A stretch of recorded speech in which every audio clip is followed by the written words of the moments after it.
nurse on break here. So when COVID happened, I tried to come up with another idea for putting things in my car. I didn't want germs getting spread around the car. So this is the box I keep in my car. It works great for me, so I'm going to go through it with you just so you kind of know what I use, what I keep in here, that sort of thing. So, of course, my stethoscope is normally inside the box. Whenever I put this box in my car and I'm going to work, I leave it sitting with the lid just leaning against that side over there. So when I come back and I reload my box, I can close the lid without touching other areas of my car. So this is how I leave it inside the back seat of my car. Of course, my shoes are here. Shoes last about 6 months for me before I start wearing them out. I always end up rubbing the backs too much. And then this is a spray that I use inside my shoes. It's just an odor defense spray. Of course, being on your feet for 12 hours for multiple days in a row, your feet will definitely start to smell. This smells wonderful. I just put it in every time that I work. I don't wear my shoes anywhere but work. I feel like there's enough nastiness that we step in at work. So I always just dedicate whatever shoes to work. These are some badges from previous places. And I kept my badge in the box if there were not gates to get into the parking area. I'm a travel nurse. So a few places you actually have to have your badge to badge in the gate before you can park, and then other places you don't. So obviously if you need your badge to get in the gate, you need to keep it up front in the console instead of in the box. Otherwise, I keep it in the box right here in this basket. Alrighty, of course I've got my pens, my different color pens. So on day one when I go to work and I'm getting a report, I write everything in black. So as things change throughout the day or you know, new tests, new information, whatever, I will write that in a different color. Now if I'm back the very next day, I save those papers and I will pick another different color to write in that day so I can keep up with what's going on in each day. And I don't have to go back and re-look up patient information. It's already on that first sheet the first day that I work. Of course, that only works if you're with the same group of patients. Alrighty, I also keep a Sharpie, just one. I've got several in here on me. These are great for writing, you know, writing on IV bags, writing on labels, writing on patients' wounds, when you change the dressing, the date, the time, your initials, that sort of thing. And sometimes surgeons will use these if you're on the floor and you're unable to find the actual marker that they like to use, the surgery marker. They'll take a Sharpie in a pinch. Alrighty. I do keep a highlighter on me because when I'm discharging a patient home, you know, you're handing them a huge pack of information, and that information is too much to keep up with. They get home, they don't know what we told them. So I highlight their new medications, any doctor follow-up appointments, signs and symptoms to watch for at home, and when to seek medical care. And then, of course, I will definitely highlight if there are any medicines that were on their list that they need to stop taking when they get home. So I like all that to be very clear.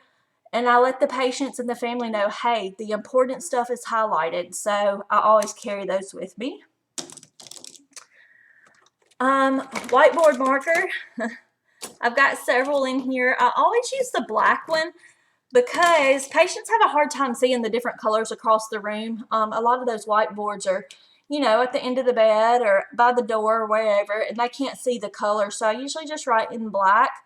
Most hospitals now supply these, have them in the rooms for you, but sometimes the nurses forget, drop them in our pockets, and then you get to a room, there's not one. And then if you don't get the boards updated, you're liable to get called into management and they want to know why you didn't put your name and the date and the goals of care for that day. So always just keep an expo in your pocket. It's easy to grab that, go update that board when you're doing your bedside shift report. Of course, a pair of scissors. I've always said, and all of my nurse friends have always said, if you're a good nurse, you keep a pair of scissors on you, and that's true. We use them for so many different things. If I use them on something that is gross and I need to throw them away, I will go to the supply room and get another pair. to carry on me. Some floors that you go to don't keep them in stock. So to me, it's kind of one of those important things that I always have. So I always make sure I have my own pair. I also have a couple of supplies apparently that I forgot to stick in my pocket when I went back to work on my last shift at the last hospital I was at. It's okay if you forget, you know, stuff like this. It's not a big deal. Most hospitals are fine if you bring it back, use it the next day, no big deal. Just make sure you never take medications with you. That's one of those things that you can get in big trouble for. So check those pockets. I always use the Ziploc bags. So I know if I don't have a Ziploc bag in my pocket, I don't have any medicines in my pocket. So that's a way that I keep myself safe with the medications. Alrighty, alcohol pads. I always keep a ton of these alcohol pads on me. I use them for various things, but also if something's going on with the patient, you know, a lot of times you want to write on your glove, which is fine. But if you're going to have to go out in the hallway and use the phone down the, down the hall or whatever, you don't want to wear that dirty glove down the hall. So a lot of times I will just write on my alcohol swab pads. And this is somebody's vitals I took a while back, so I could call and report to the doctor whatever was going on with that patient. If all else fails, grab a paper towel out of the paper towel dispenser. They make easy, quick notes. You can transfer it onto your paper when you have it with you. And then, of course, I always keep the chapstick on me. The chapstick is one of my most important tools that I use, and this one has gotten quite gross over the months that I have used it so far.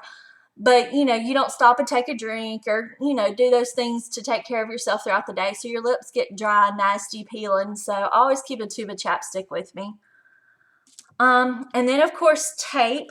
I always keep at least one roll of tape in my pocket when I'm at work.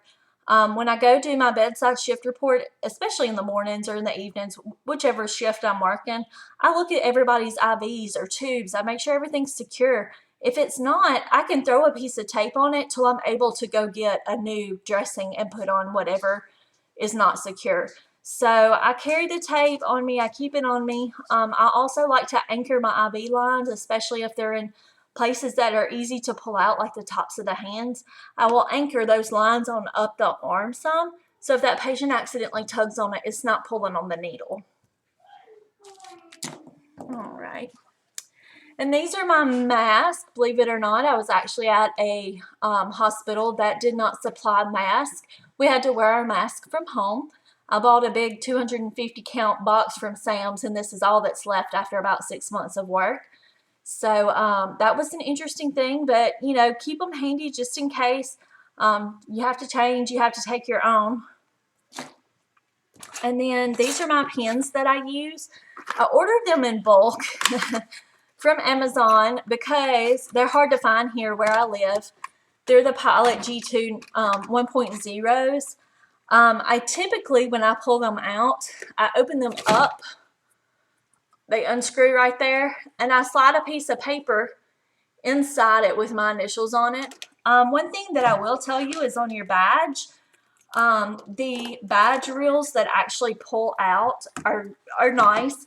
The ones that go around your neck they're okay, but you are having to get within, 12 inches of a scanner to be able to scan into a room, and sometimes that's limiting. I never, ever wear the kind that doesn't have a pole or some kind of string like this one. This would be in an emergency situation where I don't have anything else to hold my badge and I need it clipped on me. But I keep all that extra kind of stuff in here. You never know when something's going to break. At the end of the day, I unload straight into this container. The next day that I work, I unload this container back into my pockets. I reuse whatever materials have made it into my pockets, like the alcohol swabs, and go about my business. This way the germs are staying contained to this area. And I keep a bottle of Lysol as well as disinfectant wipes in my car, so I can clean off my cell phone, my watch, anything that I have on me that's not going to go into this box. Y'all have a great day.